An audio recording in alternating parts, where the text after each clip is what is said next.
세상의 모든 지식 언더스탠딩. 모셔보겠습니다. 국립외교원의 네. 이태림 교수님, 어서 오세요. 네, 안녕하세요. 안녕하세요. 네, 안녕하세요. 네. 아유, 시간 내주셔서 감사합니다. 감사합니다. 예. 러시아에서 요즘 꽤 많은 일이 있어서 질문하시는 분도 많고 주변에서도 맞아요. 조언 구하는 분들도 많아졌죠. 그러긴 하는데 저 혼자 어떻게 돌아가는지 알아보고 숙지하기가 일단 먼저 바쁜 것 같아요. 예, 그렇죠. 네. 푸틴이 전화 안 받는 기로 아주 유명하지 않습니까? 그죠? 네, 그렇죠. 전화도 잘 안 받고. 전화도 잘 안 받고.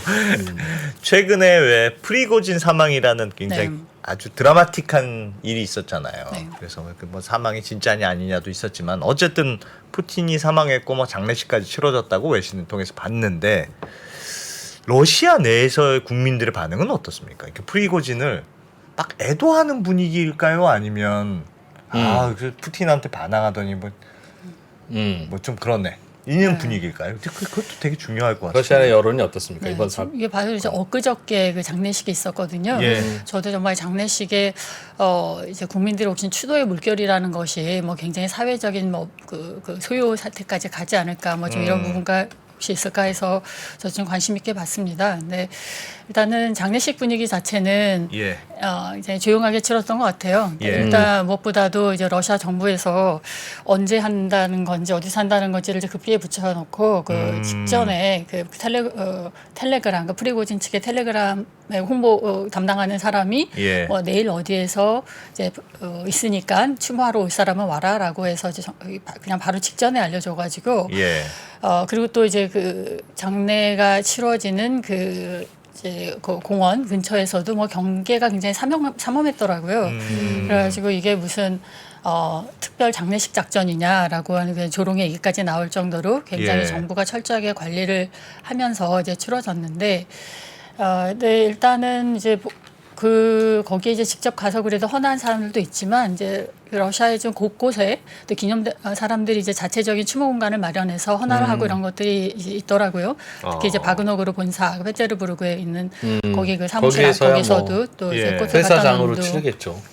그런 거는 아니고 지금 회사장 치를 분위기는 아닌 거고요. 그런 분위기는 아니에요. 네, 예. 어쨌든 이제 반란의 주모자이고 그래서? 네, 또 바그너 그룹을 지금 어떻게 할지 알 수가 없는 그런 상황에서 뭐 회사장을 하는 분위기는 아니지만 일반 시민들이 가서 또 누구 중에 눈물을 흘리면서 영웅이 죽었다고 안타까워하는 사람들도 있고 또 외신들하고의 인터뷰를 했던 이제 시민들 같은 경우에 보면 그 사람이 참 이렇게 가진 게 많은 사람인데도 너무나 솔직한 리더십을 가졌고 정말 애국적인 그 영웅이었다. 그리고 이 전쟁의 진짜 마지막 영웅이다. 뭐 이러면서까지 추모하는 사람들도 있는 거 봐서 국민들 사이에서는 굉장히 이 프리고진에 대해서 이제 호감이 꽤 있었구나 이제 확인할 수 있었고요.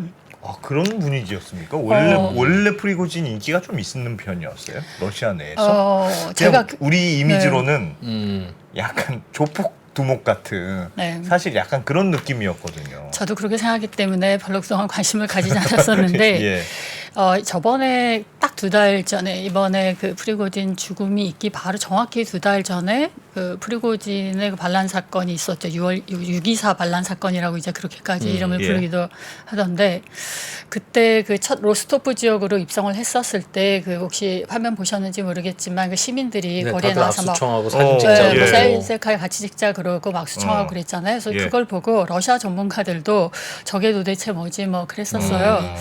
근데 그래서 이제 서방 위신 같은 경우에서는 그에 대해서 역시 전쟁에 반대하는 그 시민들이 나와가지고 이제 이 사람이 반란한다고 했으니까 반푸틴적인 정서가 저렇게 이제 숨어 있다가 나온 거다라고 막 이렇게 얘기를 했는데 저희가 좀 지나서 뜯어서 정말 전문가적 관점을 봤을 때 사람들이 환호했던 거는 그 프리고진이 이 우크라이나 전쟁에서 정말 가장 기념할 만한 상징적인 그 영웅이었던 거예요.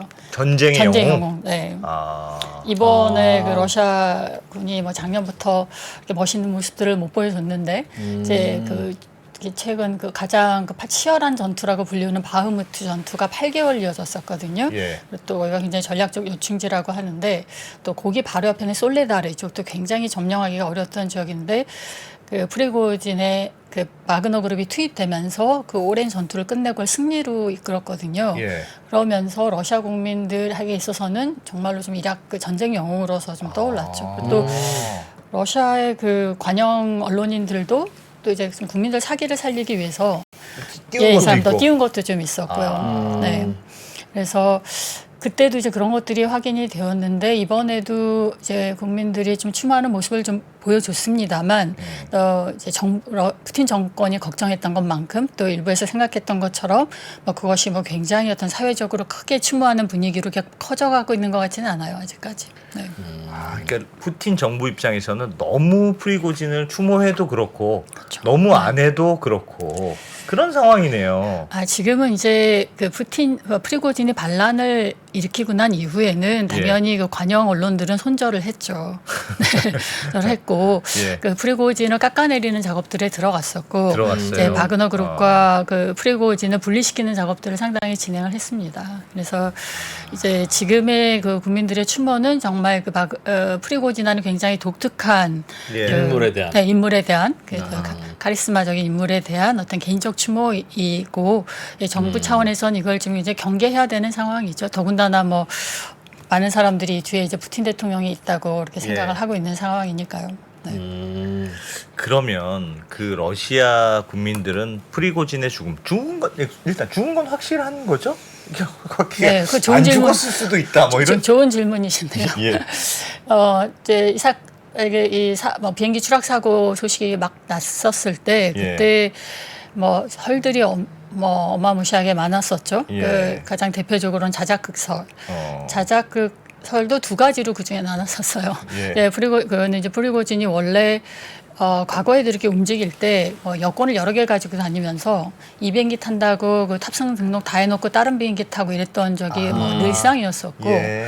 그리고 어떤 그 사람이 탔던 비행기가 추락해서 죽었다라고 알려졌는데 얼마 뒤에 멀쩡히 살아있고 이런 일도 있었기 때문에 바로 이제 이거는 아닐 거다라는 것이 바로 이제 그러면서 과거의 그 행적들을 얘기하면서 예. 나왔었고 자작극을 했다면 본인이 푸틴의 시야로부터 사라지기 위해서 독자적인 자작극을 했을 수 있다라는 거 하고 야. 네, 또 하나는 이제 푸틴하고 합의하에서 예. 네, 프리고진이 러시아 대중들의 시야에서 사라지는 것을 합의하고 그걸 조용히 살기로 합의하고 이제 이런 자작극을 벌인 것이다. 뭐 이런 것까지 아주 구체적인 드라마 예. 소설들이 써졌었는데 예. 그러나 이제 지금 얘기되는 부분들은 어쨌든 러시아 당국이 DNA가 다 확인됐다고 얘기를 했고요. 그리고 이제 이런 문제에서 가장 이렇게 뭐랄까 그 촉각을 세우고 보는 미국 당국 예, 같은 경우에서 프리고진이 이번 사건으로 사망한 것 같은 확신이 점점 증가하고 있다. 뭐 이런 정도까지 이제 백악관 논평이 나왔었어요. 예. 그러니까 지금으로서는 이제 공이 그 프리고진이 이번 사건으로 죽은 것 같다라고 이렇게 좀 보고 있는 것 같습니다. 근데 이제 제가 좀 개인적으로 이해가 안 가는 거는 이것도 이제 잘못한 음모설을 제가 만드는 사람이 될까봐 걱정은 됩니다만 예. 이게 지금 드미트리 우트킨이라는 바그너 그룹의 2인자하고 같은 비행기를 탔단 말이에요. 그리고 예. 다른 그 간부들도 같이 그 비행기를 탔어요. 주요 핵심 간부들이. 예. 근데 우리 보통 아시겠지만 우리 민간 기업의 그 회장 부회장도 한 비행기를 안 타잖아요. 그렇죠. 그런데 이제 그 민간 군사 기업의 회장 부회장이 같은 비행기를 타고 움직인다고 굉장히 상식적이지가 않아서 이 부분이 굉장히 참 그 갸우뚱합니다. 예. 개인적으로. 그래서 뭐 그거는 이제 저 말고도 뭐 이렇게 궁금해하는 사람도 있긴 하던데 예. 이거는 이제 이런 진실이 역사 속에 묻히게 되겠죠. 우리가 알게 되기는 왜 같이 탔는지는 알 수가 없고 뭐 그때 같이 탄 게 따라 아닐 수도 있겠네요. 그럼 그 가설에 의하면 네, 2인자도 같이 사망했다면 네 같이 탔을 리는 없을 것이다. 그렇게 생각하시네요. 라는 근거가 될 수도 있겠네요. 어쨌든 그 2인자도 지금 DNA가 다 확인돼서 지금 이제 죽은 걸로 지금 확인을 하긴 했습니다. 그거의 사실은 배경은 어쨌든 푸틴에 대해서 반항을 했고 네. 푸틴 입장에서는 그대로 놔둘 수는 없고 네. 죽이자니 그러면 선택지는 그건 가만 놔둘 수는 없으면 죽이긴 죽여야 되는데 진짜로 죽일 거냐 죽인 척만 할 거냐 네. 그 선택지만 있는 거네요. 제일 아이디어죠. 그러니까 이렇게 죽이면 죽인 것도 아니지만 푸틴을 두려워하도록 만들 수 있죠.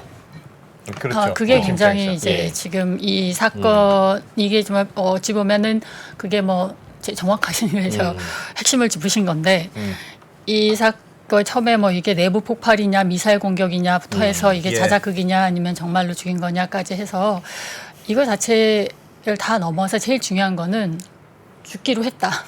죽기로 했고 했다라는 것이고, 그거는 이제 이걸 푸틴이 저번에 그 프리고진을 처벌하지 않고 살려줌으로써 예. 내부적으로 그에 대해서 굉장히 당혹스러워하는 그런 목소리들도 많았었거든요. 이제 이거는 뭐 외부 지금 이 사건에 대해서 뭐 서방이나 이런 언론에서 푸틴의 뭐 복수, 지연된 복수 이렇게 표현하는데 저는 그건 조금 잘못된 표현인 것 같고요. 예. 그리고 뭐 그러면서 이게 푸틴이 확신하다라고 얘기하는 근거로 과거에 푸틴이 정적들을 뭐 살해했었던 그런 예. 사건들을 끌고 와서 대비시키면서 그러니까 이것도 이런 식으로 복수한 거야라고 하는데, 지금 이 사건은 좀 차원이 다른 게 반란 사건이거든요. 예. 그러니까 만약에 뭐 민주주의 국가에서도 정말 어떤 일개 군대가 무장을 해가지고 뭐 수도 워싱턴 국경 200km까지 뭐 탱크 몰고 갔다. 그러면 그거는 어떻게든 주동자를 잡아서 국법으로 다스리고 예. 가장 극한형에 처하게 되겠죠. 반란죄이니까요. 근데 예. 그러니까 이 반란죄도 당시에도 처벌을 해야 됐었었는데 그때 처벌을 못했던 것이죠. 문제는. 근데 이제 여기에서의 그 러시아의 그 특수성을 이해하지 못하면 이제 이게 개인적인 복수, 뭐 정적인 복수 이렇게 얘기되는데 예. 왜 그럼 그때 그 상황에서 용서를 해줬느냐, 이게 이런 부분에 대해서 참 해석을 좀 잘 해볼 필요가 있어요. 오히려 네, 왜 예. 그때 그냥 돌려보내느냐. 네, 예, 그렇죠. 이렇게 러시아란 나라가 일단은 굉장히 큽니다.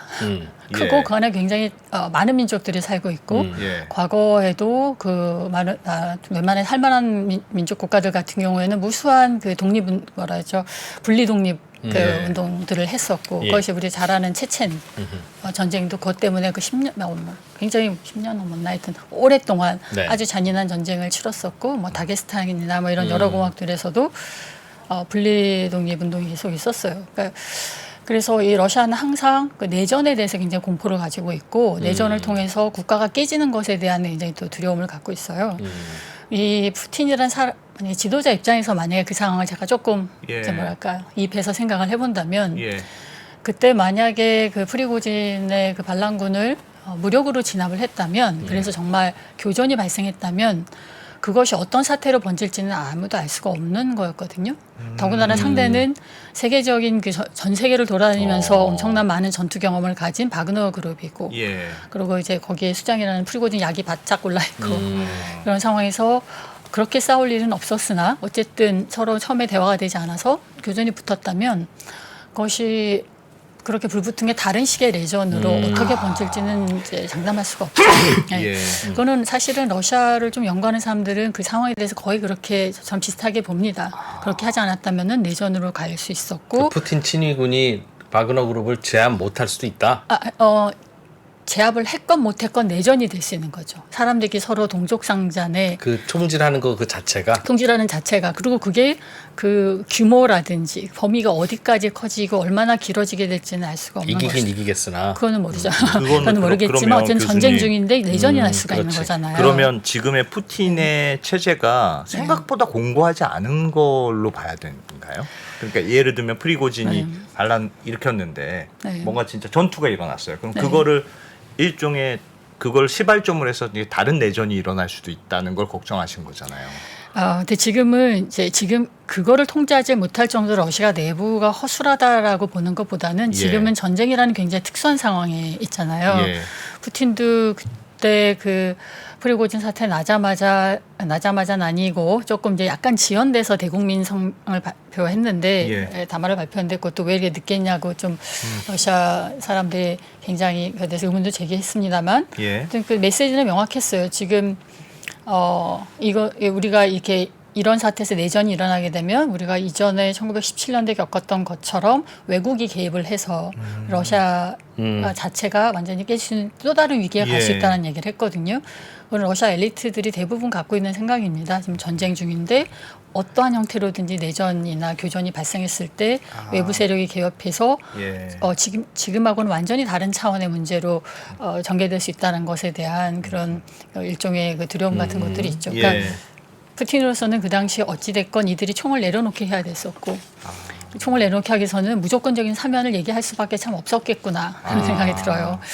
그래서 이렇게 그러니까 거기서 처음에는 뭐 뭐 이거는 반역이니까 반역이라고 이제 그 대국민 담화에서 뭐 등에 칼을 꼽는 행위라고 아주 가장 어마무시한 단어로 이거를 예. 이제 나중에 응징할 것이라고 그렇게 선언을 했지만 결국 루카셴코가 중간에 하게 됐었을 때는 모두 다 살려주겠다. 그리고 죄를 묻지 않고 쫓아가지도 않겠다.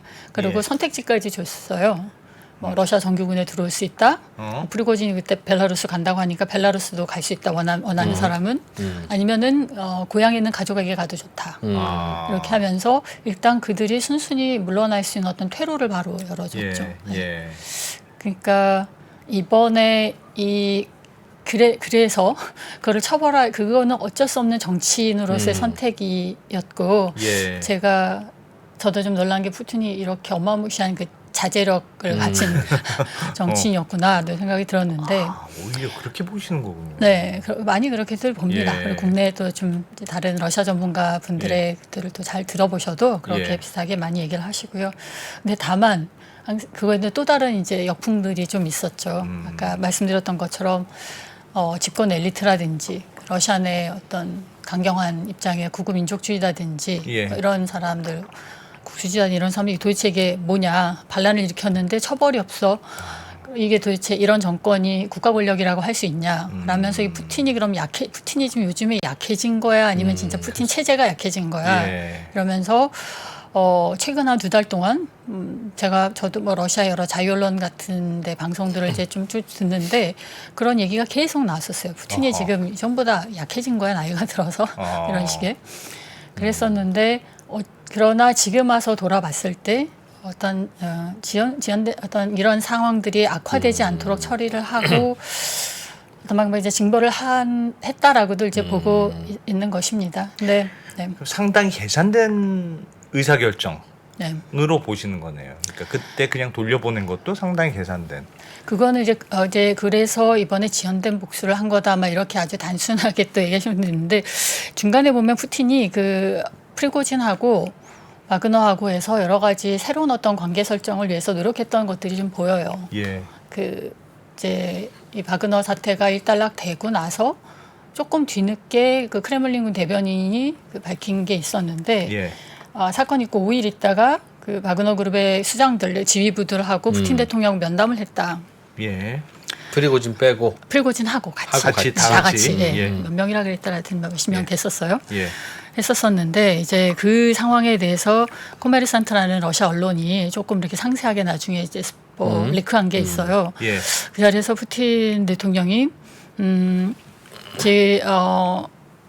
어쨌든 너희들의 과도 얘기를 하고 그다음에 이제 공도 얘기를 하고 근데 이제 앞으로 거기에 같이 있었던 다른 프리고진 말고 다른 그 바그너 그룹의 리드 트로셴인가 하는 사람을 지목을 하면서 이 사람이 그 바그너 그룹의 앞으로 그 리더를 하면 어떻겠냐라고 얘기를 했는데 그때 앉아있던 그 지휘관들이 다 많은 부분 끄떡끄떡 했대요. 그거를. 근데 그거를 맨 앞줄에 앉아있었던 프리고진은 걸 못 보고 예. 바로 나서서 아닙니다. 이 사람들은 절대로 그에 동의하지 않을 겁니다라고 이렇게 딱 잘라서 나서 와. 그래서 그렇게 일단락됐다라는 후일담들이 나왔었거든요. 예. 그러니까 푸틴은 그렇게 어쩌면 뭐랄까 스무스 트랜지션, 그러니까 완만한 그러니까 매니지먼트의 이 그 이동을 이제 할 수 있을 거기를 바랐었던 것 같은데. 프리고진 자기 그립을 계속 자기 욕심이 좀 있었던 것 같고 이게 해결이 안 되겠구나라고 푸틴이 좀 보지 않았나 뭐 이런 해석들을 합니다. 바그너 그룹까지 다 날릴 생각은 전혀 없고 정말 없었던 바그너 그룹은 거네요. 내 밑에서 항상 두고 싶거나 러시아 군으로 남기고 싶은데 프리고진 저 친구는 어떻게 손을 좀 봐야 되니 바그너와 프리고진이 같은 팀으로 밀려올 때는 어쩔 수 없이 양보해야 되고 양쪽으로 분리해 놓은 다음에 프리고진만 보내는. 근데 지금 설명해 주신 걸 들어보면 진짜로 프리고진하고 타협해서 너는 이제 그 굉장한 절제력을 발휘했다고 가정하면 야 너는 그냥 이제부터 사라져줘. 넌 죽은 걸로 하자. 그래도 나도 뭘 해야 되지 않겠니? 그렇게 했을 수도 있겠네요. 정말. 그건 불가능한 시나리오 같지는 않은데요. 최근에 그렇게 되는 걸로 보여졌었어요. 예. 이제 그 프리고진의 이제 지휘하는 바그너 그룹은 우크라이나 전쟁에 참여하지 않고 거기서 일단 다 빠지고 예. 뭐 일부는 벨라루스 가고 일부는 아예 그냥 정규군에 들어가서 참여를 하고 바그너 차원에서는 작전 참여하지 않고 프리고진은 최근 그 죽기 바로 얼마 전에 아프리카에서 예. 영상 메시지를 또 찍어서 올렸었거든요. 예. 지금 어디 지역이랑은 정확히 말을 안 했지만 이제 완전히 뭐 여기가 50도인데 참 여기 진짜 살만하다. 우리가 바로 원하는 바로 그 날씨야. 막 이러면서 우리가 여기서 러시아를 더욱 영화롭게 할 거다. 그러니까 프리고진이 아프리카에서의 그 과거에 했었던 그 정도의 미션은 계속 이어갈 수 있는 것으로 보여졌고 실제로 그 바로 죽기 직전의 행적으로 봐서는 이제 프리고진이 아프리카에서만 살려나 보다라고 보여졌거든요. 예. 그리고 또 그때 밑에 이렇게 바그너 그룹에 들어올 사람들 전화해 주세요. 전화번호도 이렇게 되었었어요. 그래서 용병 모집도 또 했고 네. 이제 이런 거 그랬던 그리고선 바로 이제 며칠 전에 사고가 난 거였는데 그러니까 말씀하신 것처럼 프리고진이 이렇게 간이 뭐 이렇게 나서 이제 이 사건 맞아요. 나고 나서도 예. 러시아 내 막 돌아다니고 예. 그랬잖아요. 그랬을 그 왜 그랬냐를 보면 그냥 이렇게 자기의 어떤 역할에 대해서 그 축소된 역할에 서로 인정을 하고 용서를 받았다라고 생각했던 것 같아요. 프리고진은 네, 뭐 제 생각입니다만 또 그렇게 많이 얘기합니다. 근데 그거는 그거이고, 이거는 저희가 지금 국가 이제 관계가 있는 나라에 대해서 지금 그 정부가 예. 인정하지 않고 있는 그 사건에 대해서 뭐 대통령이 배후에 있다 없다 이렇게 단정해서 얘기는 참 어려운 건데, 예, 미국도 뭐 바이든 대통령이 이렇게 얘기했지만 아주 그분이야 원래 직설적이니까 예. 놀랍지도 않다라는 등 뭐 푸틴이 배후에 있지 않은 일들은 별로 러시아에서 일어나지 않는다고도 하고 했지만 뭐 미국이나 유럽이나 정치인 개인이 아니라 정부에서 하는 논평들은 다 굉장히 지금 이제 조심스러워요. 단정적으로 예. 얘기하는 예. 거 없고요. 예. 네. 그런데 그러나 이제 일단은 이 푸틴 대통령의 공개적인 징벌이라는 예. 그런 대체로 합의된 가설을 저희가 인정을 예. 한다고 했을 때 처벌을 하진 않을 수 없었겠구나라는 생각이 들어요. 아까 말씀드린 것처럼 러시아 내부가 이게 너무 흔들릴 수 있었고 이거에 대해서는 어떤 식으로든지 그러니까 이런 반란 사태에 대해서 명확하게 처벌을 하는 것을 보여줄 수밖에 없었다는데 다만 이걸 왜 사법 절차를 거치지 않고 이런 방식으로 해야 했는가 이런 생각이 좀 들죠. 그런데 이제 푸틴 대통령이 그 당시에 그 반란 사태를 이제 가라앉히는 상황에서 무조건적인 사면을 약속을 했잖아요. 예. 무조건 사면을 약속해놓고 뒤늦게 다시 잡아서 다시 그런 사법을 명이 안 되지. 그렇지. 그런 것도 안 되겠구나. 뭐 이런 생각이 들고 또 그렇게들 얘기를 하고 있습니다. 프리고진은 왜 지금 말씀하셨듯이 사면을 아니면 좀 용서를 받았다고 왜 그렇게 생각했을까요? 그 아프리카 그렇게 해석하는 분들도 있는 것 같아요. 그러니까 자기가 아프리카에 그동안 쌓아놓은 영향력, 요거 정도는 나를 대체는 못할 거야. 그러니까 내가 그냥 아프리카 이런 역할을 하면 설마 날 죽이긴 하겠어? 이렇게 생각한 걸까요? 그 사람 조금 머릿속을 러시아로 제가 그냥 들어간다는 게 사실은 우리가 보기에는 야, 프리고 쟤는 진짜 위험할 것 같은데 앞으로 하는데도 그냥 러시아로 막 비행기 타고 왔다 갔다 했다는 게 프리고진이 너무 안심한 거 아닐까? 국민들에게 인기가 많았다고 그러잖아요. 저는 왜 많았는지 이제 알겠어요. 왜요? 사람이 사실 계산적이지가 않아? 계산적이지 않고 즉흥적이고 단순하며 그냥 좋은 게 좋은 거고 아닌 건 아닌 거예요. 다혈질이고요. 네. 예. 그러니까 네. 푸틴하고 완전히 반대잖아요. 예. 푸틴은 오죽하면 크레물린 같다고 하겠어요. 그게 이제 속도 모르겠고 도대체 그런데 이 사람은 단순해? 그냥 저 아저씨 단순해? 오늘 기분 좋네. 그런 성격 아니었을까? 그런 걸까요? 푸틴하고 해서 형님 이제 우리 또 친하게 잘 지내는 겁니까? 그럼 또 그냥 또 친하게 잘 지내. 미안했어. 그러고 그냥 가면 끝나는 걸까요? 이게 뭐 푸틴 대통령도 이게 30년 인연이라고 보통 본인이 얘기했거든요. 예. 90년대부터 알았다니까 30년의 관계에서 자기가 또 공식적으로 그때 이제 어쨌든 반란에서 스스로 총을 내려놨고 예. 가지 않았고 그다음에 그 상황이 자체에서 나중에 굉장히 사과를 했어요. 그때 뭐 헬기가 위에 있어서 헬기를 자기네들이 쏘았는데 그 헬기에 있는 사람들 죽은 것, 군인들 죽은 것도 사과를 했고 그래서 어떤 이 사람 개인적인 입장에서는 자기로서는 충분히 용서를 구했다고 생각을 했고 그 이후에 자기가 어떤 그 축소된 역할 아프리카에만 하는 것에 대해서 그걸로 해서 좀 합의가 됐다고 생각할 수 있겠죠. 제가 프리고진의 머릿속까지는 들어가 보지 못해서 잘 모르겠습니다만 예. 네. 그래서 그렇게 생각이 듭니다. 예. 그러면 그 프리고진은 어쨌든 죽은 걸로 일단 공식적으로 발표는 났고 일단 그 사건은 일단락이 됐는데 프리고진 없는 바그너 그룹은 앞으로 어떤 역할을 하게 될까요? 그러니까 푸틴 입장에서는 쓰고는 싶을 것 같습니다. 계속 뭔가 그동안에도 전쟁에서도 역할을 했고 그런데 프리고진이라는 일종의 오른팔을 이용해서 이제 바그너 그룹을 이용했던 텐데 프리고진이 지금 빠졌어요. 그러면 프리고진을 따르던 그룹도 있었을 것도 같고 네. 예전 같은 통제력이 안 될 수도 있을 것도 같고 또 말씀하셨던 대로 2인자, 3인자 줄줄이 다 같이 죽었다면서요. 네. 그러면 그게 바그너 그룹은 어떻게 되는 건지. 그게 지금 사실은 서방에서도 굉장히 아주 관심을 가지고 들여다보는 부분입니다. 왜냐하면 바그너 그룹이 이 전쟁에서 수행했던 좀 역할도 굉장히 상징적이었었고 또 이제 푸틴 체제에 있어서도 지금 푸틴 체제에서 세상에 그 오른팔이 반란을 일으키다니면서 그런 측면에서도 굉장히 큰 사건을 일으킨 인물이고 해서 이 바그너 그룹 자체가 또 어떻게 될지에 대해서 궁금해 하는데 지금 한 3가지 정도로 지금들 보고 있는 것 같아요. 제가 이게 다 따져보면 하나는 이제 정규군에 그냥 집어넣는 거. 왜냐하면 이번 사건을 통해서 푸틴 대통령도 기존의 어떤 비선 실세, 비선 라인을 통해서 정규 라인들을 이렇게 견제했던 것도 있었거든요. 내부적으로 일종의 경쟁을 시키는. 견제도 시키고 또 정부의 어떤 공식 라인들이 예산 받아서 일을 잘 못하기도 하잖아요. 그러니까 프리고진 같은 경우에는 푸틴 대통령이 사실 이번에 이 사건 하루 뒤에 프리고진이 죽은 사실을 얘기하면서 프리고진에 대해서 얘기하는데 너무 좋게만 얘기했었어요. 사망한 후에? 네, 사망한 다음에 정말 재능 있는 사람이었고 내가 부탁했던 어려운 일들 많이 다 잘해줬고 굉장히 효과적으로 수행을 해줬다. 최근에 몇 달 일까지 포함해서 그러니까 몇 달 일을 하면은 그 전쟁 우크라이나 전쟁에 참여한 것이죠. 그래서 이 사람의 어떤 뛰어난 능력에 대해서 아주 높이 평가하는 것을 이 사람 죽고 난 다음에 공개 어떤 돈바스 지역 수장들하고 면담하는 자리에서 이걸 언급을 했거든요. 거의 멘트 하나하나가 추모사 정도 수준이에요.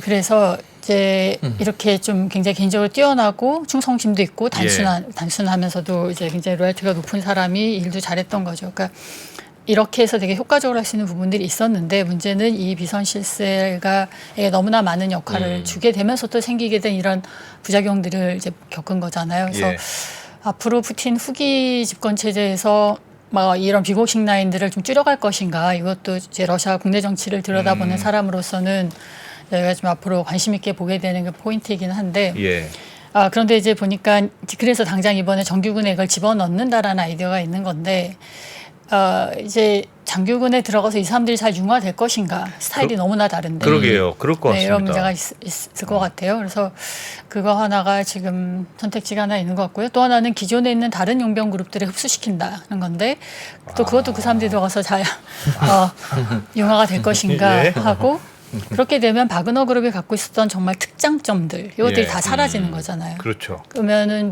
그러나 저나 별 의미가 없게 되는 거니까 그렇다면 바그너 그룹을 살려두고 처음에는 이제 중간에 해처시킨다는 것 같은 이야기들이 계속 나왔는데 살려두고 아까 푸틴이 이제 떠보았던 그 수장을 바꾸는 문제를 한번 다시 추진을 해서 새로운 관리자를 앉히는 것을 한번 생각을 해볼 수 있다고 생각하는데 이제 저는 세 번째 안이 그나마 가장 유력하지 않을까 싶습니다. 왜냐하면 아프리카 같은 데서 기존에 바그너 그룹이 해왔던 일들이 굉장히 독특하고 정규군이 가서 하기에는 그렇죠. 뭐 그 정권의 사설 경호 군대를 해주고 해야 되는 건데 좀 하기가 어렵지 않을까. 어렵죠. 네. 어렵죠. 그래서 이 바그너 그룹과 같은 그 정부하고의 굉장히 긴밀한 관계를 가지면서 그런 특별 미션을 하는 민간 군사 기업은 계속 유지하려고 하지 않을까 싶습니다. 그 내부적으로 동요는 많이는 없는 모양이네요. 그러니까 바그너 바그너 그룹 내에서요? 내에서는 네. 우리 보스를 죽이다니 이런 그런 그러니까요. 건 많지는 않은 모양이죠. 네, 이번에 그 외신 인터뷰 같은 데를 한 어떤 바그너 용사 같은 경우에는 얼굴 뭐 다 가리고 음성 예. 변조하고 우리가 복수할 거다 뭐 이렇게 하는 사람도 있긴 있었어요. 근데 예. 그 수가 얼마나 되냐인 건데 지금 얘기되는 거로서는 그렇게 조직적인 그런 뭐 반항 또는 예. 반란의 움직임은 없을 것 같다라는 겁니다.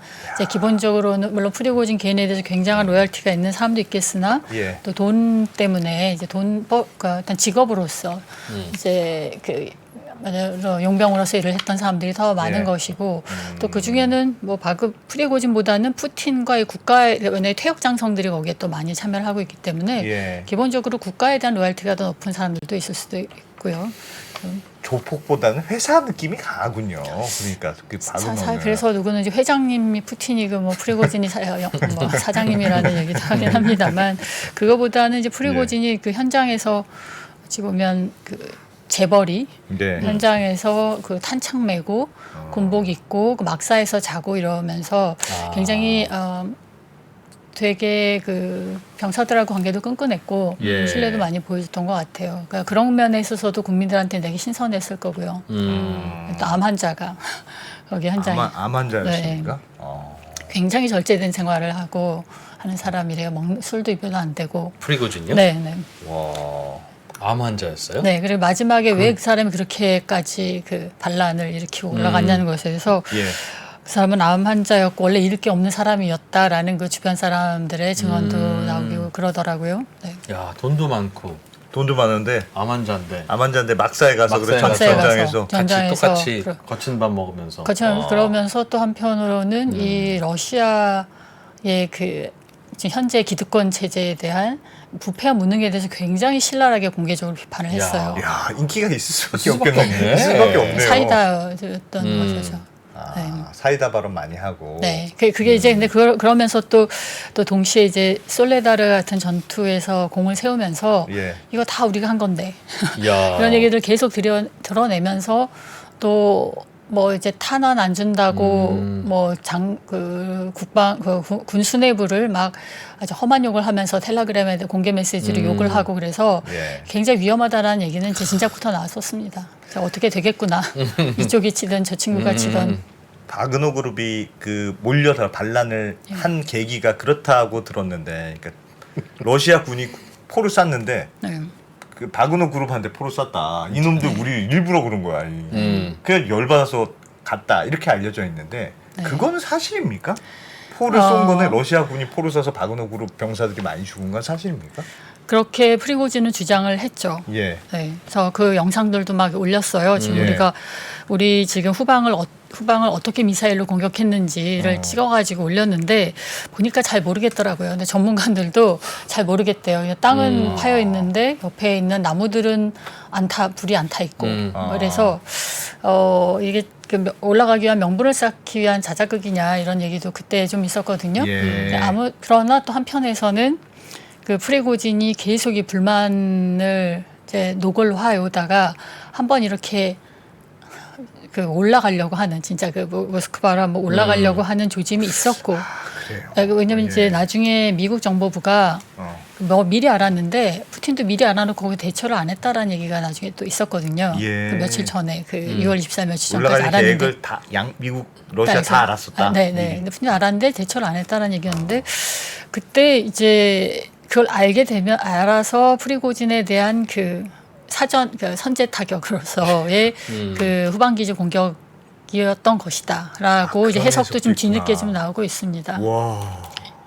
진짜 믿을 게 하나도 없구나. 그래. 와. 신비의 나라죠. 네. 근데 예전에 우리 저 임진왜란 때도 예. 이순신이 하도 잘 싸우니까 선조가 저 이순신이 왕 되는 거 아니냐 이런 분위기에서 그래서 너무 잘 싸워서 잘 잡아들여라 그랬다는 이야, 거 아니에요. 진짜 대박이다. 군부 내에서도 이제 프리고진 특히 군 수뇌부가 프리고진이 이제 하도 군 수뇌부를 무능하고 부패하다고 하니까 너무 노골적으로 욕을 예. 하고 이거 우리가 다 공세온 거라는 얘기를 이제 맨날 하니까 그거에 대해서 어떻게 좀 나설 거라는 얘기들은 계속 있긴 있었습니다. 근데 그게 이제 만약에 그 이제 후방기지 공격이 사실이라면 그것도 이제 군 수뇌부 차원에서 있었던 것인가 아니면 그것도 푸틴 대통령이 재가를 받아서 한 것인가 그것도 설이 또 좀 나누고 있죠. 그것도 확인이 안 되네요. 네. 그러면 이 지금 우크라이나와 러시아의 전쟁에서 교수님도 말씀하셨지만 바그너 그룹이 되게 잘 싸워줬다면서요. 러시아 정규군보다도 특히 어려운 데서는 바그너 그룹이 가서 점령도 해오고 굉장히 잘 싸웠다고 들었는데 뭔가 지금 바그너 그룹은 프리고진이라는 장수가 공백이 생겼고 뭐 버리진 않더라도 당장 아주 효율적으로 쓸 수 없는 상황이 될 텐데 그럼 그거 전쟁에도 영향을 미칠까요 이게? 우크라이나 전쟁이 저번에 그 바그너 사태, 그러니까 반란 사태가 종결이 일단락되고서 바그너 그룹들은 그러니까 바그너 그룹 차원에서는 우크라이나 전쟁에선 빠진 겁니다. 저 공식 완전히 네, 빠진 빠진 거예요? 거죠. 그 중에서 그 푸틴이 줬던 옵션 중에 하나, 그 예. 정규군에 들어갈 수 있다. 그래서 개인적으로 정규군에 들어간 사람들은 정규군 차원에서 우크라이나 전장에 돌아간 사람들은 있는 걸로 알고 있어요. 예. 하지만 바그너와 같은 이전 같은 조직 체계를 가지고 그런 기동력을 가지고 별동대처럼 움직이는 그런 부대는 이제 없어진 거죠. 그러면 전력이 좀 약화된다고 볼 수 있어요? 그 되게 또 좋은 질문이신데 예. 지금 왜 이렇게 중요한 시기에 바그너 그룹을 만약에 푸틴이 이렇게 만드는가 정말 예. 전력 공백을 걱정할 게 없는 것인가 라는 이제 질문을 당연히 할 수가 있는데 지금 상황이 이제 러시아가 지금 방어하는 국면이거든요. 아시는지 모르겠지만 대공습을 뭐 한다면서요? 우크라이나가 지금 대반격을 예. 한다는 것인데 대반격이라 하면 이거는 이제 그 러시아가 지금 상당한 영토를 점령을 한 상태거든요. 예. 돈바스에서 동부, 동남부 지역까지 예. 크림반도까지 연결하는 지역을 그래서 잃어버린 땅을 되찾는 것 지금 대반격이라고 얘기를 하고 있어요. 그러니까 대반격을 하고 있고 러시아가 지금까지 장악한 땅들을 지키기 위해서 방어에 들어간 상태입니다. 네. 방어진을 엄청나게 치고 그러니까 공수가 바뀌어서 지금 우크라이나가 공격을 하고 러시아가 방어하는 그런 상황이기 때문에 예. 바그너 그룹 같은 그런 식의 기동력은 지금 현재에서는 필요하지는 않는 상황이죠. 그렇구나. 거기는 네. 별동대라서 공격부대군요. 그러니까 공격부대 네. 일종의. 네, 공격할 때 사실 희생이 엄청나게 많이 나고 예. 바그너 그룹 병사들도 굉장히 많은 희생을 낸 걸로 알려져 있습니다. 프리고진도 직접 그렇게 얘기를 했고요. 근데 지금은 방어 국면이기 때문에 우크라이나 군들의 희생이 많고 그쪽이 지금 훨씬 더 많은 전력과 병력이 지금 필요한 상황이고 러시아군은 뭐 900km에 달하는 그런 라인으로 방어선을 쳐놨는데 그게 혹시 나중에 프로님들도 찾아보세요. 좀 찾으면 나오는데 거의 3중 방어선이라 그래가지고 예. 이제 처음에 굉장히 길고 깊은 도랑을 이렇게 사모를 파놓고 전차나 네. 사람들이 오지 예, 못하게 오르게. 그렇게 파놓고 그리고 용의 이빨이라 그래서 이렇게 생긴 마름모 거꾸로 세우는 네. 거를 피라미드 모양으로 된 거를 원뿔형으로 생긴 거. 그것도 이렇게 됐더라고요. 네. 예. 그런 콘크리트 구조물을 해서 이제 촘촘히 박아다 놓고요. 그리고 아. 지뢰를 어마어마하게 깔아놨어요. 그래서 이번에 이제 지뢰에 대해서 사람들이 다시 한번 생각해냈는데 예. 지뢰가 이렇게 깔려 있으니까 웬만한 뭐 공중 화력이나 포탄 화력을 가지고 지뢰를 제거할 방법이 없는 거예요. 예. 그래서 전진을 지금 못하고 꼼짝 못하고 있고 그거를 뚫고 나가려면 굉장히 많은 희생이 희생이 있어야 있다는, 되는데. 네. 그래서 사실은 그 지금 알려진 바에 의하면 우크라이나 군이 소위 그 대반격을 개시한 게 이제 6월 초라고 되어 있는데 예. 첫 주에 그 서방이 제공한 전차와 주요 무기들을 20%를 그때 잃었다라고 지금 아이고야. 얘기하고 있습니다. 지뢰 때문에. 일단 이제 여기서 포를 쐈건 지뢰건 공격하는 쪽들이 훨씬 더 불리하고 거긴 전부 다 평야이기 때문에 그냥 노출될 수밖에 없거든요. 예. 회복도 안 되고. 그래서 지금 이제 그렇기 때문에 우크라이나군의 그 대반격이라는 게 굉장히 천천히 진행이 되고 있는 것이고 예. 이제 아까 말씀하셨던 그 부분으로 돌아가면 러시아군 입장에서는 지금 당장 이제 좀 다른 부분에서 좀 공격을 하면서 또 새로운 그 점령지를 가져가는 부분들은 있습니다만 이전과 바그너 같은 정도의 그 전력이 지금 현재는 당장 필요한 건 아니고 한참 동안 이 방어화에 앉아가지고 저쪽이 소진될 때까지 지금 기다리는 그런 국면으로 지금 들어간 거죠. 러시아의 전략은 지금 이제 점령한 지역들 있잖아요. 밑에 네. 이제 러시아 주장으로는 여기는 독립하고 원래 싶어하는 애들이었어. 네. 여기 우리가 보호하려고 들어간 거야. 이게 이제 러시아 쪽 주장이지 않습니까? 네. 그런 지역들은 이미 이제 러시아가 일단 장악을 했는데 네. 여기까지만 우리가 먹고 이 전쟁을 끝낼 거야. 그런 전략입니까? 그러니까 앞으로 나가진 않고 거기서 방어진을 치고 야 들어오지만 마. 우리도 가진 않을게. 그 우크라이나가 여기서 됐어 우리 간다 그러면 러시아도 그래 잘 가 여기서 끝내자 그럴 수도 하는 있습니까? 상황이에요. 네, 지금 이 전쟁을 이 현 국면 보는 가장 핵심적인 질문입니다. 예. 네, 러시아의 전쟁 목표가 어디까지냐. 예. 인데 지금 러시아는 그 전에 이제 공식적으로 항상 해왔던 얘기는 우리는 지금이라도 협상할 준비가 되어 있다. 근데 그 얘기는 이제 예. 자기네들이 점령해 놓은 땅을 기본적으로 인정받는 협상을 얘기를 하는 거죠. 전제로 하는. 요건 우리 걸로 줘야 돼. 그런 거죠. 네, 그렇죠. 이걸 지금 점령한 땅을 다시 내걸고 협상을 하려고 하진 않겠죠. 여기까지는 인정받는 어떤 협상을 전제로 하고 있는 것이고, 우크라이나는 지금 초지일간 원칙적인 입장이 뺏긴 땅은 다 찾겠다. 심지어는 2014년도에 러시아가 강제 합병한 크림반도까지 전부 다 되찾는 것을 이 전쟁의 목표로 이렇게 못 박아놨어요. 갭 차이가 크네요. 아주 크죠. 그리고 그리고 이제 작년 말이었을 겁니다. 하여튼 작년 말 올해 초 정도에 그 젤렌스키 대통령이 푸틴 대통령하고는 협상을 하지 않는다는 걸 대통령령으로도 또 만들었어요. 그럼 뭐 누구랑 협상? 푸틴이 하야하면 그때 다음 정권하고 하겠다. 그러니까 그런 정도의 어떤 배수의 진을 친 것인데, 와. 예, 그래서 그렇고 이제 서방 입장에서도 예. 지금 이제 러시아가 지금 이게 또 무력으로 이웃 국가를 침략해서 영토를 점령한 상태로 그걸 인정해주고 전쟁을 끝나게 해줄 수는 없겠죠. 그러면 그런 사례 다른 나라들에게 나쁜 사례가 남기는 것이기도 하고. 그리고 또 이제 러시아 사람들이 이 전쟁을 한 것 자체가 유럽에 대한 공포 때문이라고 하거든요. 예. 언제든지 항상 우리를 쳐들어왔고 뭐 유럽의 강자가 나오면 나폴레옹은 히틀러건 항상 우리를 죽이러 왔다.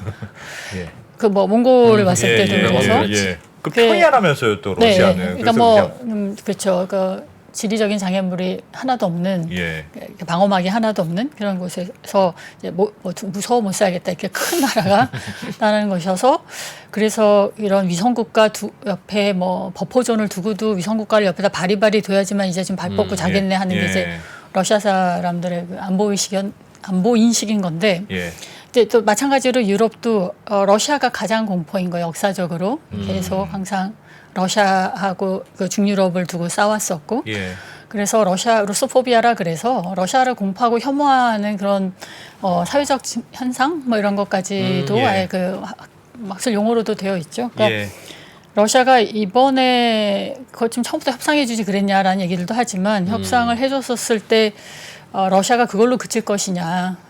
이걸 이전에 히틀러한테 한번 처음에 협상에 응해줬더니 거기서부터 더 나가더라. 그것처럼 푸틴도 처음에 타협을 해주면 이제 계속 더 올 거다라는 생각이 기본적으로 유럽 사람들의 인식에는 또 있어요.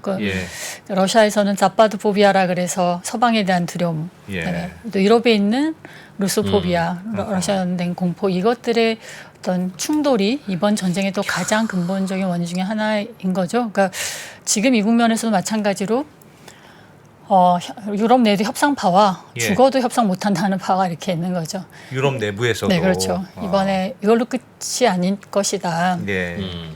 양보를 한다면. 그렇기 때문에 이번 기회에 러시아의 그런 전쟁 의지와 능력을 철저하게 우리가 꺾어놔야 된다라는 게 이제 유럽과 미국의 있는 기본적인 생각이었던 건데 이제 앞으로 상황에 따라서 좀 현실론들이 좀 이제 나오고 있는 것 같아요. 아니 그러니까 미국이 보도 나온 걸 보면 미국의 입장도 보면 약간 상반된 게 있는 것 같습니다. 그러니까 미국도 러시아에 우크라이나에 무기를 뭐 더 줄 거야. 전투기도 더 좋은 거 줄 거야. 막 이런 것도 했다가 야, 협상을 해야지. 우리가 언제까지 전쟁할 거니? 좀 협상 좀 해. 그래서 뒤에서 뭐 협상도 한다는 얘기도 있고. 그러니까 약간 양쪽의 전략이 다 있는 것처럼 보이던데. 그렇겠지. 유럽 내 마크롱 대통령이라든지 예. 뭐 이런 사람들은 우크라이나를 지원해야 된다. 그런데 러시아하고의 협상의 여지는 우리가 닫으면 안 된다. 이런 입장을 이제 지속적으로 해왔던 것인데 예. 이제 미국 같은 경우에는 그래도 최근까지는 좀 더 비타협적이긴 했어요. 좀 더 강경하긴 했어요. 네, 예. 작년 같은 심지어 이제 오스틴 국방부 장관 같은 경우에 기자가 이 전쟁의 우리 미국의 목적이 뭐냐라고 했을 때 러시아가 다시 이런 전쟁을 할 수 없도록 약화시키는 것 이런 식으로까지 얘기를 해서 예.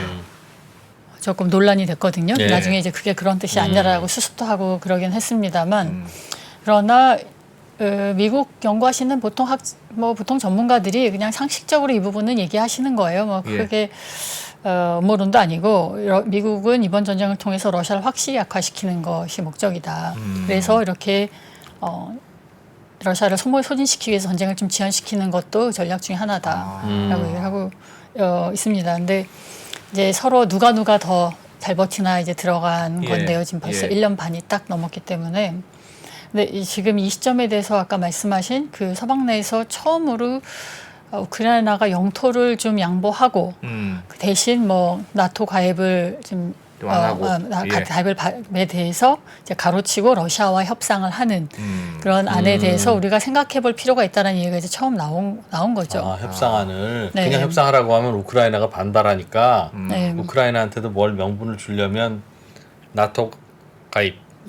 가입은 해줄 테니 요건 포기해. 요거까지만 네. 버리자. 일단 포기해라. 네, 그런 아이디어 차원에서 이번에 나온 건데 지금 8월 중순 정도에 그 나토 사무국의 옌센 실장이라는 사람이 예. 어떤 공개적인 자리에서 어떤 삭술회의였던 것 같아요. 거기에서 이 전쟁의 어떤 하나의 출구로서 우크라이나가 지금 어떤 영토의 일부를 양보를 하고 그 나토 가입을 이제 동의를 받는 이런 협상안을 우리가 생각을 해볼 필요가 있다. 이것도 하나 중에 안이 될 수 있다라는 식으로 얘기를 했어요. 예.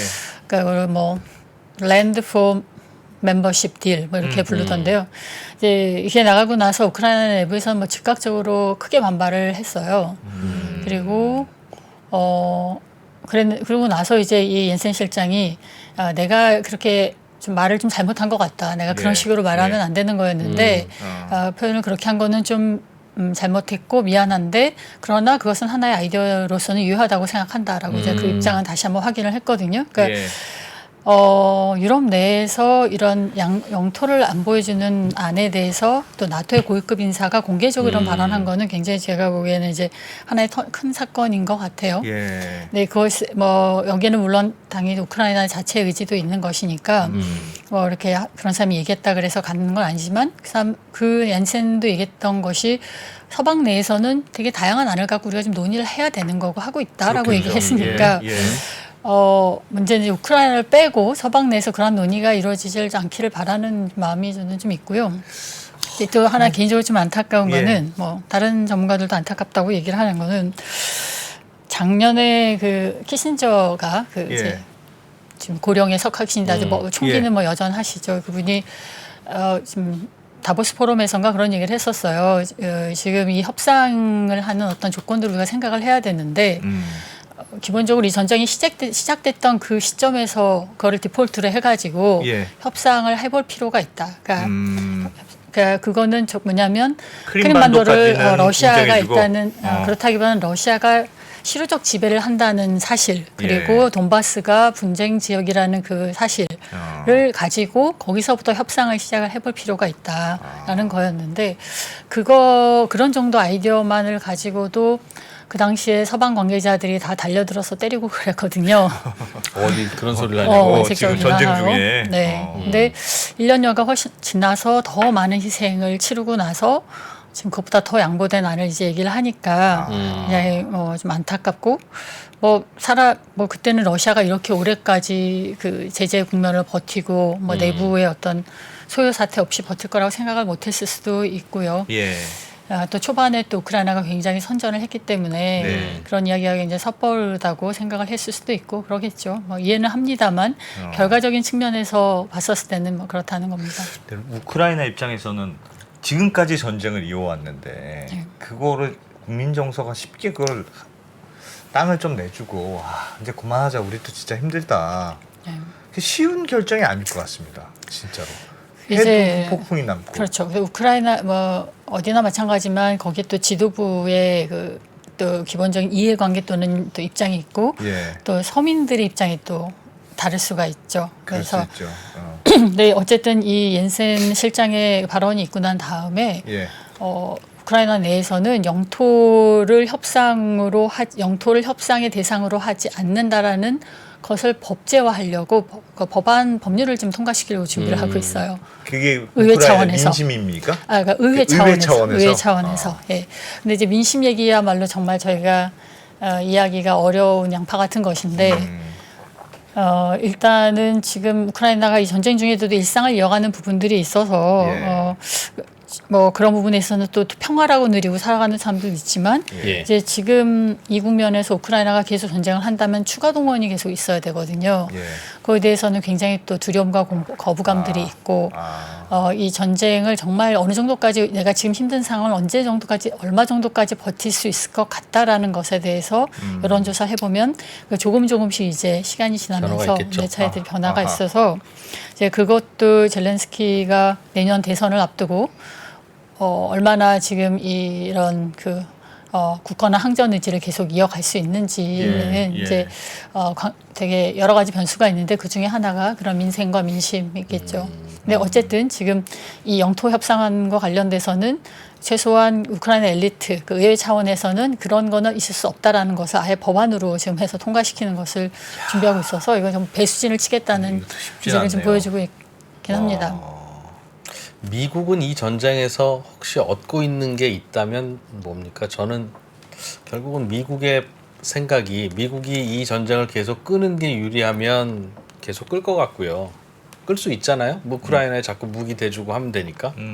또 반대로 끝내고 싶으면 미국이 끝낼 수 있을 거라고요. 우크라이나에서 딱 무기 좀 끊어버리면 밀릴 거고 밀리기 시작하면 그래 그럼 여기서 휴전하자는 여론이 당연히 우크라이나에서 생기겠죠. 뭐 결사항전 하겠습니까? 결국은 미국이 결정할 일인데 냉정하지만 미국은 이 전쟁을 계속 하고 싶을까요? 아니면 멈추고 싶을 이유가 있을까요? 지금 이제 최소한 민주당 정부는 푸틴이 스스로 전쟁을 승리로서 마감하게끔 하는 것은 볼 수 없을 것 같아요. 그거는 이제 다른 권위주의 정권에게도 굉장히 안 좋은 시그널을 주는 것이기도 하고 여태까지 이렇게 우크라이나와 주변 동맹들의 많은 희생을 이끌어내서 그렇게 끝을 내는 것은 그 자유민주주의 진영의 리더 국가인 미국으로서는 굉장히 받아들이기 어려운 선택인 것 같다고 보여지고요. 그러나 미국도 대선이 있기 때문에 또 미국도 민심이 있기 때문에 이런 것들을 보지 않을 수가 없는데 지금으로서는 일단은 이번에 F-16 제공을 하겠다라는 약속, 뭐 물론 투입되는 거는 한참이 뒤인 것 같아요.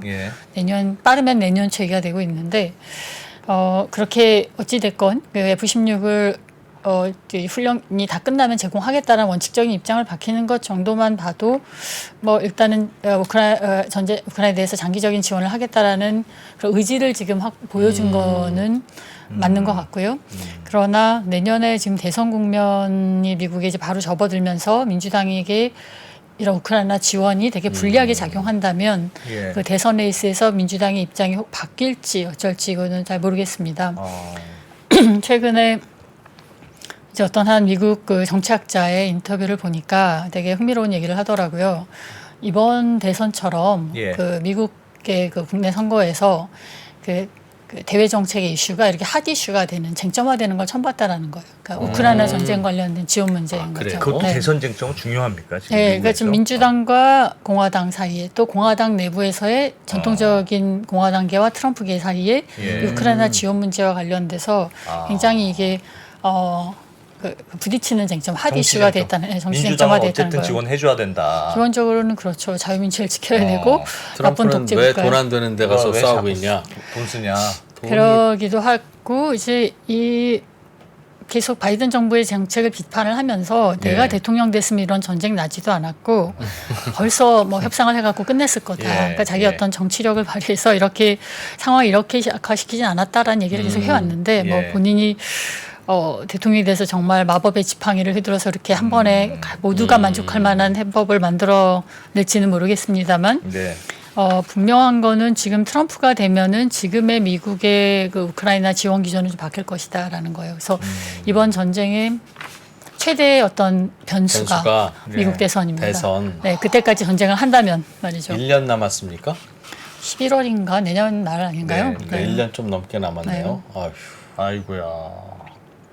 그때까지 안 끝날 수도 있겠다. 와, 쉽지 않네요.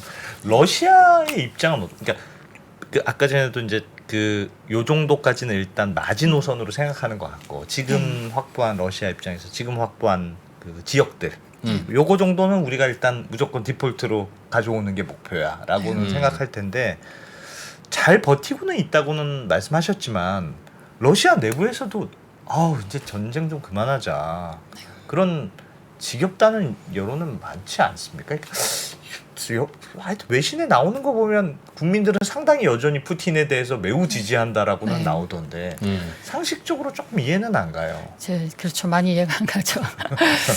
네, 지금 푸틴 대통령이 전쟁 직전에는 지지율이 한 60%대였어요. 그게 예. 이제 뭐 항상 러시아 여론조사 어떻게 믿냐 하지만 예. 이제 이문영 교수님 나와서 설명해 주신 것처럼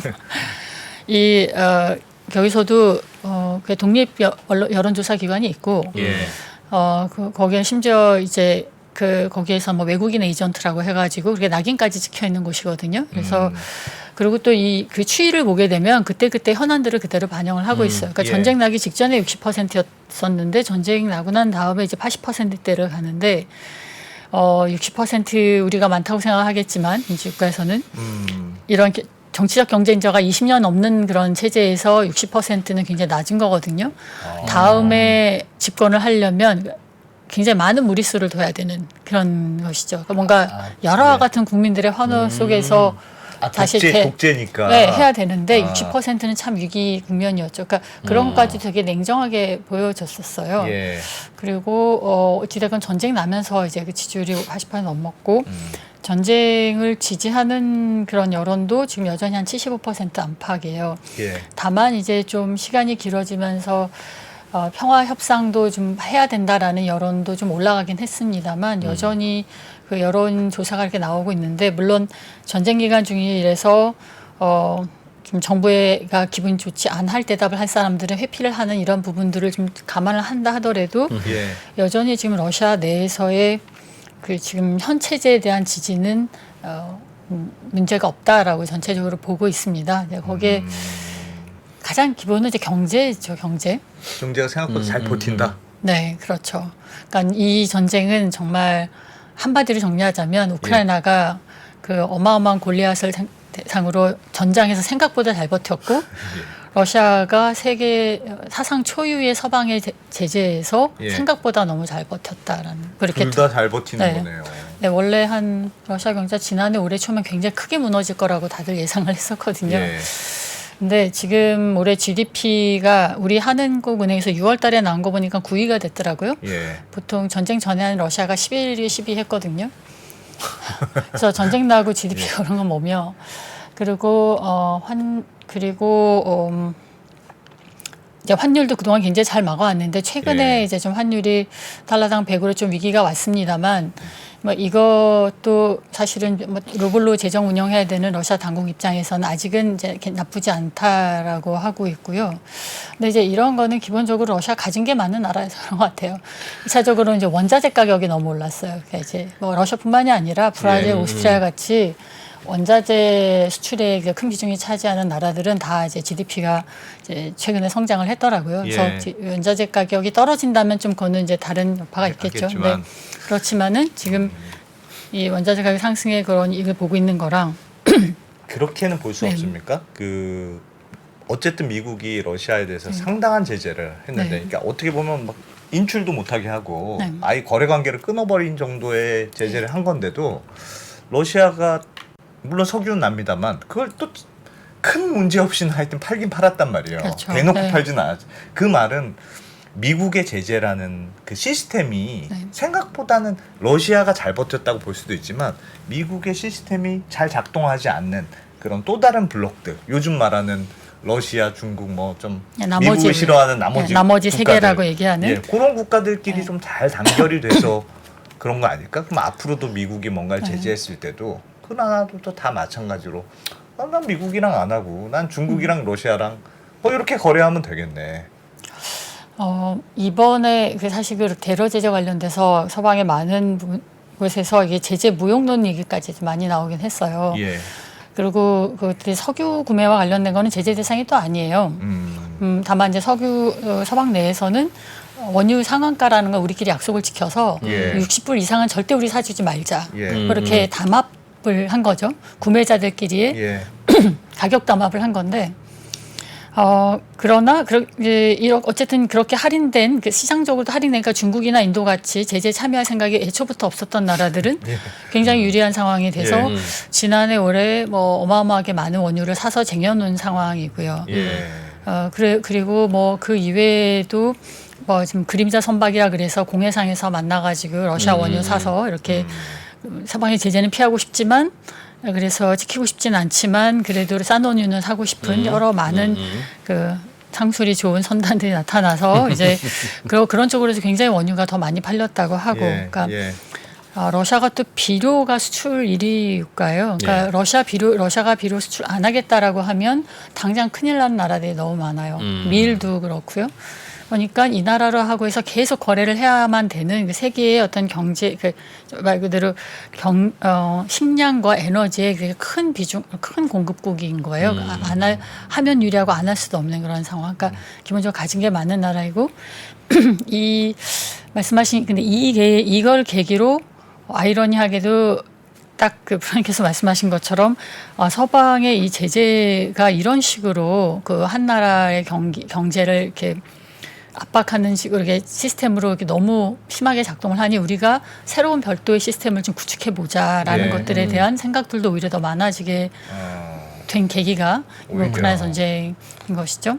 그래서 뭐 중국도 이번에 러시아가 제재 당하는 걸 보면서 굉장히 많은 대비를 하고 많은 그 사전 트레이닝을 지금 하고 있다고 이렇게 지금 알려지고 있습니다. 이번에 예. 또 브릭스 회원국들 예. 이제 확대된다고 얘기하잖아요. 예. 그쪽도 서방이 주도하는 질서에 대해서 기본적으로 반감을 갖고 있는 나라들도 또 많고 예. 그렇지만 이제 우리도 언제든지 미국의 미움을 받아서 제재를 받을 수 있기 때문에 어떤 또 다른 우리의 경제 생태계를 마련을 해야 된다라는 것들에 대한 공감대를 갖는 나라들이 상당히 이제 많다라는 걸 이번에 또 증명을 하게 됐죠. 이번에 좀 심하게 한 거죠. 그러니까 아무리 러시아 그렇더라도 믿더라도 마치 은행장이 새마을금고 이사장 아들이 학교에서 맞고 왔다는 이유로 새마을금고 인출 금지 그렇게 한 셈이니까. 그런데 이제 미국과 서방의 이런 제재에 대해 이런 러시아에 대한 이런 비난과 제재 조치에 대해서는 뭐 그것이 과하다 뭐 이렇게 우리가 얘기하기는 좀 어려운 측면이 있죠. 왜냐하면은 제가 2차 대전을 마무리하면서 세계가 다시는 전쟁을 통해서 국경선을 변경하지 않기로 우리 모두가 약속을 했던 것인데 러시아가 얼마나 억울한 게 많은지 모르겠지만 또 그 억울함이 뭔지는 사실 러시아 전문가들은 좀 많이 알아요. 그래서 어디 가서 잘못 좀 그런 얘기를 하다가 오히려 굉장히 크게 이제 문제가 해서 십자파를 맞는 경우도 많은데 뭐 그럼에도 불구하고 하더라도 어찌 됐건 그 세계가 그 당시 약속했던 그 룰을 깬 거거든요. 국제법을 위반을 하고 무력으로 영토를 변경을 하려고 시도했고 지금 하고 있는 것이기 때문에 이거에 대해서 소위 그 국제사회 특히 뭐 여기서 국제사회는 전체 지금 전 지구는 아니고 미국을 중심으로 한 유럽과 그 미국 동맹들은 이거에 대해서 단호한 어떤 원칙을 세울 필요는 있는 거죠. 2차 대전 이후에는 누가 국경선 넘어와서 우리 땅 뺏어가는 무력으로 한 내전들이 적은 주로 없었어요? 그랬지 그 외에는 지금 없었던 거죠. 그래요? 네. 그러면 교수님 말씀하신 그 브릭스도 있고 최근에 네. 그런 또 다른 질서들이 막 생기고 있어요. 그런 게 잘 작동될수록 이번 전쟁은 더 오래 갈 수도 있겠네요. 그렇게 볼 수 있습니까? 근데 브릭스가 지금 이제 회원국을 눌린다는 데까지 온 것이지 이것이 예. 얼마나 내실화 되어서 그 내용 있게 잘 전개가 될지는 우리가 좀 알 수가 없죠. 예. 대표적으로 브릭스가 만든 은행이라는 게 이제 러시아가 처음에 이렇게 그걸 주도해가지고 만들었고 러시아가 그거의 주요 플레이어인데 러시아가 제재를 받고 있으니까 이 브릭스 그 예. 은행이 뭐 투자를 못 받는다, 파이낸싱이 안 된다거나 이래서 러시아가 그 안에서도 짐이 되고 있다 뭐 이런 얘기도 나오고 있거든요. 예. 그래서 지금 이 러시아의 어떤 도움을 줄 정도까지 브릭스가 좀 요 한 1, 2년 안에 그 정도까지 뭐 내용들이 채워질지 실효성의 내용들이 채워질지는 좀 모르겠습니다만 예. 뭐 어찌됐건 러시아로서는 어떤 공동의 어떤 자기네들의 협력의 룰을 가지고 지속 장기적 협력을 하는 파트너들을 이렇게 많이 두는 것은 굉장히 좋은 상황이죠. 전쟁을 하여튼 끌고 가는데도 유리한 상황이 되는 거고. 국내 정치적으로 그렇고 대외적으로도 적으로도 러시아가 그렇고. 어쨌든 자기의 그 어떤 정치적인 국제 정치적인 영향력과 입지를 계속 유지해가는 데 있어서도 이런 브릭스 같은 다자협체가 러시아가 주도하는 다자협체가 계속 이제 커가는 것은 굉장히 러시아에게 좀 중요한 부분이죠. 그러면 교수님 보시기에 저는 벌써 옆에서 지켜보는 저도 참 전쟁이 지겨운데 언제 뭘 보면 야 이제 전쟁이 좀 끝날 수 있구나 그렇게 예상할 수 있을 것 있다고 보세요. 이런 징후가 나타나면 네. 그래도 이제 좀 전쟁이 끝날 수 있겠구나. 뭐가 있어야 되겠습니까? 우리 이제 한국 전쟁을 생각해보면 될 것 같아요. 협상을 시작하겠죠. 예. 양쪽이 지치든지 한쪽이 완전히 소진되든지 예. 그런 건데 지금으로서는 지금 가장 가능성이 높은 시나리오로 얘기되는 게 예. 만약에 서방이 어찌 됐건 그 내부적인 여러 가지 저항들을 잘 견뎌내고 우크라이나에 대한 무기 지원을 지속적으로 해준다면 예. 그래서 우크라이나가 지금 같은 항전 의지를 계속 보인다면 러시아도 계속 가겠다는 거거든요. 예. 그러니까 어쨌든 중립국 선언하고 항복할 때까지 가겠다라는 게 원래 러시아 얘기였었으니까 사실 이렇게 땅을 뭐 처음엔 돈바스만 간다 그래서 계속 가고 있잖아요. 근데 이게 어쨌든 우크라이나가 항복을 안 하니까 그럼 우리도 계속 간다. 그래서 그런 것인데 그렇다면은 정말 몇 년이군 전쟁에 갈 수 있겠죠. 우리 한국전 때 그 마지막 협상을 하기로 해놓고 예. 협상의 유리한 고지를 차지하기 위해서 한 뼘의 창이라도 땅이라도 차지하려고 예. 아주 치열한 전투를 마지막 몇 년을 했잖아요. 그때와처럼 아주 지리하고 남들은 다 잊어버린 전투들을 그 국경선 그 초접전선에서 몇 수년을 이어가다가 한쪽이 지치든지 양쪽이 다 지치든지 했을 때에 아니면 또 다른 돌발 사태가 나타났을 때 이제 휴전 협상 테이블이 마련될 수 있는 거 뭐 그 정도를 지금 많이 보고 있고요. 그래서 한국 전쟁 그 모델로 가는 거 아니냐 이렇게 얘기를 하고 있습니다. 또 하나는 아까 미국 대선 말씀드린 것처럼 서방 내에서 어떤 뭐 국내 정치적인 어떤 역풍을 맞아서 어떤 위기로 인해서 우크라이나에 대한 정말 무기를 지원을 더 이상 해줄 수 없는 어떤 상황들이 발생을 하게 된다면 그러면 이제 우크라이나를 정말 협상 테이블을 밀고 가는 그런 상황이 발생할 수도 있겠죠. 개인적으로는 어떻게 생각하세요? 작년에 사견. 에브리얼 헤인스 미국 정보국 국장이 작년 5월 중에 벌써 지금의 상황들 똑같이 예견해서 얘기를 했더라고요. 푸틴은 이 전쟁을 길게 끌고 가서 서방이 지치고 분열하길 바라고 있다. 그래서 그때까지 계속 전투를 점령해 갈 것이다. 이제 지금 그렇게 이어지고 있는데 저도 모르겠어요. 중요한 거는 말씀하신 것처럼 미국의 입장이 아닌가. 결정적으로는 러시아 입장은 현재로서는 국민들의 일단은 지지가 있고 경제적으로는 여러 위기 요인들이 있습니다만 아직은 버티고 있으니까 푸틴은 계속 밀어붙일 수 있는 여력이 아직은 있거든요. 물론 뭐 위기 있습니다. 저 프리고진 같은 돌발 사태가 또 일어나지 말라는 법이 없고요. 또 군심들도 군대의 장성들도 전쟁을 이렇게 푸틴이 조율된 느린 전쟁을 하는 것에 굉장히 불만들이 많대요. 이것들이 어떤 식으로 또 터져 나올지도 좀 모른다라는 얘기들도 내부에서 나오고 있고 뭐 아까 그 환율 방어를 해야 되는데 지금 해외 자산들이 달러 자산이 동결되어 있어서 한 번 더 환율이 출렁이게 되면 이 더 뺐을 수 있는 꽃감이 없을 수도 있고 그러게 되면은 굉장히 생각보다 어떤 계기로 경제 위기가 올 수도 있고 그래서 이제 러시아 내 여러 위기적 변수는 있습니다만 지금 현재 상황을 놓고 본다면 예. 러시아 푸틴은 어느 정도 전쟁을 계속 지속할 지금 의지와 이런 상황들은 디폴트고 이제 이 우크라이나는 본인의 그런 리소스가 없으니까 서방이 지원을 받아야 되는데 서방은 서방 내의 어떤 정치적인 그 여러 가지 뭐 돌아가는 다른 어떤 변수들에 따라서 이제 우크라이나 지원에 대한 입장들을 이제 결정을 하게 되겠죠.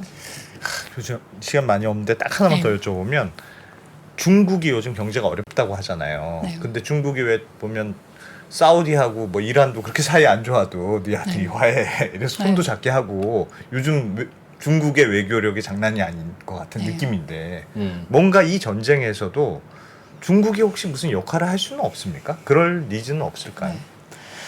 원래 시진핑 3년임제 하고 나면은 뭔가 나설 것이다라고 기대들을 작년부터 좀 외곽에서 했었어요. 예. 그리고 뭐 아니나 다를까 올해 전쟁 딱 1주년이 됐던 2월 24일 날 그 중국 측에서 그 우크라이나 전쟁에 대한 협상안, 평화안 기본적인 어떤 개념, 원칙이라고 해가지고 예. 이렇게 제시를 했습니다. 그러니까 서방에선 즉각 이거 뭐 다 옛날 했던 얘기고 뭐 구체적인 내용도 없다라는 식으로 좀 바로 디스를 했습니다만 예. 그러나 이제 그 한편에서는 우리가 지금 이렇게 할 게 아니라 중국이 정말 그럼 너네가 어느 정도 구체적인 역할을 할래? 라고 우리가 더 독려를 해야 되는 거 아니냐라는 얘기들도 나중에 좀 뒤늦게 다시 많이 나왔어요. 그리고 중국이 또 바로 그리고 이후에 몇 달 뒤에 사절단을 구성을 해서 예. 이 주요 당사국들을 쭉 돌면서 어떤 중지를 모으는 그런 또 액션도 취했었습니다. 네. 그때도 마찬가지로 영토 문제에 대해서 원칙적인 접근이 전혀 이루어질 수 없는 그런 분위기였기 때문에 예. 제 아무리 중국이라 하더라도 우크라이나를 뭐 어떻게 설득하거나 압박하거나 설득할 수도 없고. 러시아를 이렇게 하거나 할 수는 없는 상황이었죠. 근데 아까 말씀드린 것처럼 뭔가 양측이 또는 한 측이 완전히 지치는 상황이 됐었을 때에 중국이 그때 다시 짠 나타나서 뭔가 주도적인 그 협상 중재자로서 역할을 할 가능성은 있다. 이렇게 좀 보고 있습니다. 알겠습니다. 자. 러시아.